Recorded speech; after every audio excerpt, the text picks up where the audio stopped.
खरा वर्षा शीत काकर ओडियार प्राणर खाद्य होता है पखाल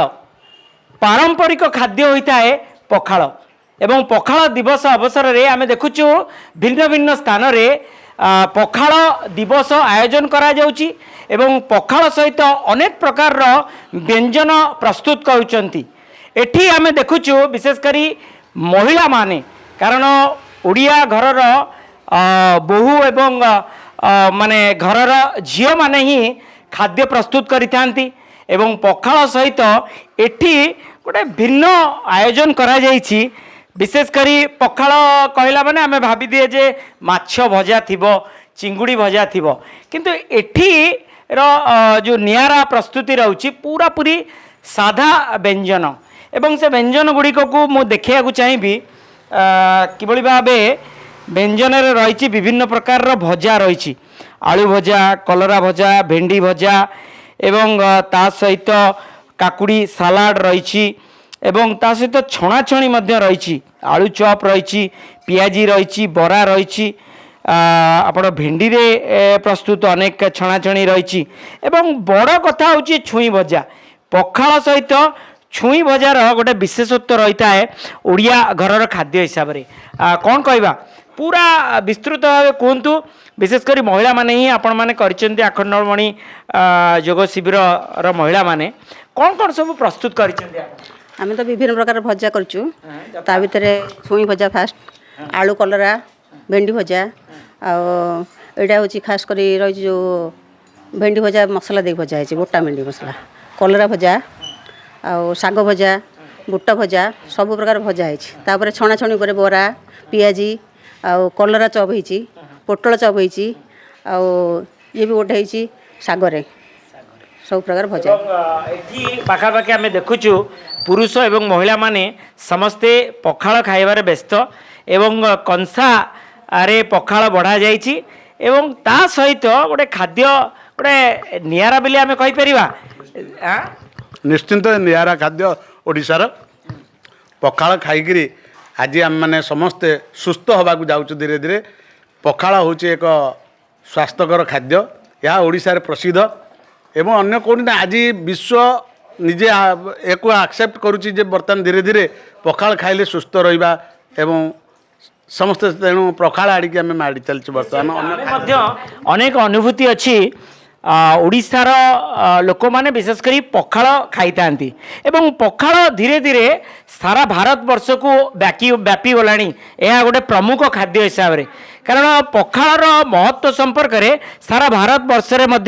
लोक मैंने जानिले एवं एठारे गोटे विशेषत्व होची महिला माने तांको घरे प्रस्तुत करिक आनी ना सब आपण कौन प्रस्तुत करिसेंते अन्य माने महिला माने कौन सब प्रस्तुत करिसेंते समस्त आम घरे तैयारी करछु सब जिनस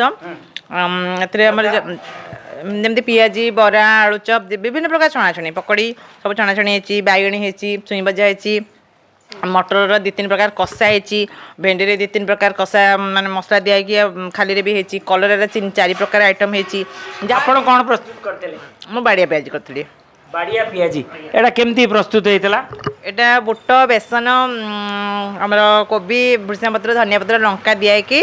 एटा गोटे थर छणा हे पुणी आउथरे बाड़ी कि आउथरे छणा हे पतर रे बाड़ी कि आज्ञा आज्ञा आज्ञा जेमती दुकान रे गोटे प्रस्तुत करा जाय आपण कोन प्रस्तुत करचंती आपण कोन प्रस्तुत मु करछि बैगण चिप्स हां बैगण चिप्स ता केमती प्रस्तुत कले बैगण ता सर सर काटी देली ता देर कॉर्नफ्लावर राशि गोळे गिरी करछि आ हां झुडंग आलू भाजी के आनछि आपण कोन प्रस्तुत करचंती गोटा भेंडी मसला देगी भाजी के आनछि गोटा भेंडी आ सहज जिनसटा आपण करचंती भेंडी के काटी देले मसला टिके दे देले मसला देके भाजी के आनछि आ कोनटा करबी आपण कोन प्रस्तुत करचंती छुई आलू सोरिष मसला देकी भाजी के आनछि छुई कथा सुनला माने गोटे जबरदस्त लागे पखाल सहित छुई भजा नै कि छुई आलू मसला दिया भजा है सोरिष कंचनका सब बटा है से भजा है मुझे आसिली मु देखुली आपण मध्य कौन गोटे धरिकी आसुले कौन धरिकी आसिले आपण कलरा चिप्स आउ पालंग साग भजा पालंग साग भजा ओह जबरदस्त आगे ପାଳଙ୍ଗ ଶାଗ ମୁଗ ମୁଗ ପଡ଼ି ନିଶ୍ଚିତ ମୁଁ ଦେଖେଇବି ପାଳଙ୍ଗ ଶାଗ ଏବଂ ମୁଗ ମାନେ ପାଳଙ୍ଗ ଶାଗ ମୁଗ ମାନେ ରିଅଲି ଏ ମାନେ ଅନେକ ମାନେ ସବୁ ସାଧା ବ୍ୟଞ୍ଜନ ପ୍ରସ୍ତୁତ କରାଯାଇଥିବା ଇଏ ପୁରା ମାନେ ପଖାଳ ଦିବସ ଅବସରରେ ଏବଂ ଯେଉଁମାନେ ଖାଉଛନ୍ତି ତାଙ୍କର ଟିକେ ଟିକେ ପ୍ରତିକ୍ରିୟା ନେବା ଏ ତ ପ୍ରସ୍ତୁତକାରୀଙ୍କର ପ୍ରତିକ୍ରିୟା ନେଲୁ କ'ଣ ଲାଗିଲା ପୁରା ଆମେ ଜଗନ୍ନାଥଙ୍କ ଦାୟଦ ହିସାବରେ ଜଗନ୍ନାଥ ମଧ୍ୟ ରାତିରେ ମଧ୍ୟ ପଖାଳ ଖାଇ ଶୁଅନ୍ତି ପଖାଳ କଦଳୀ ଭଜା ପଖାଳଟା ହେଉଛି ଆମ ଓଡ଼ିଆ ସଂସ୍କୃତିର ଗୋଟେ ମୂଳ ଜିନିଷ ସେଥିପାଇଁ ଆମେ ପଖାଳକୁ ଆଜି ପଖାଳ ଦିବସରେ ଆମେ ସେଇଟାକୁ ବାଛିଲୁ ଆଉ ପଖାଳ ଖାଇଲେ ବହୁତ ପ୍ରକାର ରୋଗର ଆପଣଙ୍କର ଇଏ ମିଳେ ଶାନ୍ତି ମିଳେ ଏବଂ ପେଟରେ ଥଣ୍ଡା ରୁହେ ପାରମ୍ପରିକ ଖାଦ୍ୟ ଓଡ଼ିଆ ଘରର ଏବଂ ଝିଅ ବୋହୂମାନେ ପ୍ରସ୍ତୁତ କରି ଆସିଛନ୍ତି କ'ଣ କହିବା ପୁରା ଜବରଦସ୍ତ ଆପଣ ଖାଇସାରିଲେଣି ନା ମୁଁ ଖାଇନି କିନ୍ତୁ ଆମର ଏଇଟା ଆମେ ପ୍ରତିବର୍ଷ ଏଇ ପଖାଳ ଦିବସକୁ ହର୍ଷ ଏବଂ ଉଲ୍ଲାସର ସହିତ ଆଖଣ୍ଡଳମଣି ଯୋଗ ଆଧ୍ୟାତ୍ମିକ ଶିକ୍ଷା କେନ୍ଦ୍ରର ଯେତେ ସବୁ ଅଲ୍ ଓଡ଼ିଶାରେ ପ୍ରାକ୍ଟିସ୍ କରୁଛନ୍ତି ଅନଲାଇନ୍ ଅଫଲାଇନ୍ର ଲୋକମାନେ ସମସ୍ତେ ମିଳିତ ଭାବରେ ଆମେ ପାଳନ କରୁ କିନ୍ତୁ ବେସିକାଲି ଆମର କଥା ହେଉଛି ଆପଣମାନେ ରୋଷେଇ କରୁନାହାନ୍ତି ଯେଝା ଯେଝା ଘରେ ମହିଳାମାନେ ପ୍ରସ୍ତୁତ କରୁଛନ୍ତି ଆଜ୍ଞା ଆଜ୍ଞା ହଁ ଆମେ ନିଜ ନିଜ ଘରୁ ମାଆ ମାନେ ସମସ୍ତେ ଭଉଣୀମାନେ ସମସ୍ତେ ନିଜ ହାତରେ ପ୍ରସ୍ତୁତ କରିକି ଆଣିଛନ୍ତି ଏକାଠି ବସିକି ଖାଉଛନ୍ତି ଆମର ସମସ୍ତଙ୍କର ଗୋଟେ କନସେପ୍ଟ ଅଛି ଯଦି ନିୟମିତ ଖରା ଦିନରେ ଆମେ ପଖାଳ ଖାଇବା ଗ୍ରୀଷ୍ମ ଜନିତ ଯେତେ ସବୁ ବ୍ୟାଧି ଆସୁଛି ଶରୀରକୁ ଆମେ ପ୍ରୋଟେକ୍ସନ୍ ଦେଇପାରିବା ତା ସହିତ ପେଟ ଥଣ୍ଡା ରହିବ ମନ ମଧ୍ୟ ଶୀତଳ ରହିବ ଯୋଗ କରିବା ସହିତ ପଖାଳର ସମ୍ପର୍କ ବା ଓଡ଼ିଆ ଘରର ସମ୍ପର୍କ ବିଜ୍ଞାନ କ'ଣ କହୁଛି ପଖାଳ ହଁ ରୋଗ ପ୍ରତିରକ୍ଷା ଶକ୍ତି ଆଜ୍ଞା ବହୁତ ମାତ୍ରାରେ ବଢ଼ିବ ତ ଶରୀର ସୁସ୍ଥ ରହିବା ସହିତ ନିରୋଗ ରହିବ ଗ୍ରୀଷ୍ମ ଜନିତ ଯେତେ ସବୁ ବ୍ୟାଧି ଆସୁଛି ସେ ବ୍ୟାଧିରୁ ଆମେ ନିଶ୍ଚିତ ଭାବରେ ନିୟମିତ ଯଦି ପଖାଳ ଖାଇବା ନିଜକୁ ରକ୍ଷା କରିପାରିବା ନିଶ୍ଚିତ ଆଉ ଜଣେ ଦୁଇ ଜଣଙ୍କର ଯେମିତି ହେଲେ ପ୍ରତିକ୍ରିୟା ନେବା ଆଜ୍ଞା କ'ଣ ଭଲ ଲାଗିଲା ନା ନାଇଁ ମୋ ମାନେ ମୋତେ ସବୁଠୁ ଭଲ ଲାଗିଲା ଛୁଇଁ ଭଜାଟା ବହୁତ ସୁନ୍ଦର ହେଇଛି ଯିଏ ବନେଇଛନ୍ତି ତାଙ୍କୁ ବହୁତ ଧନ୍ୟବାଦ ସବୁଠୁ ଭଲ କଥା ହେଉଛି କ'ଣ ଏଠି ସମସ୍ତେ ମାନେ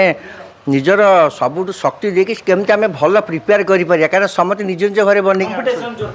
ହଁ କମ୍ପିଟିସନ୍ ନୁହେଁ ତଥାପି ଗୋଟେ କ'ଣ ମାନେ ସମସ୍ତେ ଯେହେତୁ ଖାଇବେ ଏଠି ଅନ୍ୟମାନେ ଖାଇବେ ତେଣୁ ଗୋଟେ ପ୍ରଶଂସା ଯୋଗ୍ୟ ଗୋଟେ ଡିସ୍ ବନେଇବା ବୋଲିକିରି କିନ୍ତୁ ପଖାଳ ହେଉଛି କ'ଣ ଏହାର ପୌଷ୍ଟିକତା ସବୁଠୁ ଅଧିକା ଏଇଟା ବିଶ୍ୱବିଦିତ ପଖାଳର ପୌଷ୍ଟିକତା ଆଉ ଆମ ଯୋଗା ସେଣ୍ଟରର ଯେଉଁ ବେସିକ୍ ନିଡ଼୍କୁ ଫୁଲଫିଲ୍ କରୁଛି ସେ ଜିନିଷଟାକୁ ଆମେ ଏଠି ପ୍ରଦର୍ଶନ କରିବାକୁ ପଖାଳ ସାଙ୍ଗରେ ଛୁଇଁ ଭଜା ତା ସାଙ୍ଗରେ ଭେଣ୍ଡି ଭଜା ଏବଂ କଲରା ଭଜା ରିଅଲି ଏକଥା କହିଲା ବେଳେ ମୋ ପାଟିରୁ ମଧ୍ୟ ଲାଳ ଆସିଯାଉଛି ଏବଂ ନିଶ୍ଚିତ ସାଧୁବାଦ ଦେବା ସମସ୍ତ ମହିଳାମାନଙ୍କୁ ତାଙ୍କ ଘରେ ପ୍ରସ୍ତୁତ କରି ପଖାଳ ଦିବସ ଅବସରରେ ସମସ୍ତ ପୁରୁଷ ଏବଂ ମହିଳା ଏକାଠି ଏକତ୍ର ହୋଇ ସେମାନେ ବ୍ୟଞ୍ଜନ ନେଉଛନ୍ତି ପଖାଳ ଦିବସ ଅବସରରେ ଏବଂ ଗୋଟିଏ କଥା କହିବି ଆୟୁର୍ବେଦ ବିଜ୍ଞାନରେ ମଧ୍ୟ ପଖାଳକୁ ନେଇ ଅନେକ ତଥ୍ୟ ଆସିଲାଣି ଯେ ପଖାଳର ଉପକାରିତା ସମ୍ପର୍କରେ ତେଣୁ ଆମେ ନିଶ୍ଚିତ ଆଶା କରିବା କେବଳ ଆଜି ଗୋଟିଏ ଦିନ ନୁହଁ ପ୍ରତିଦିନ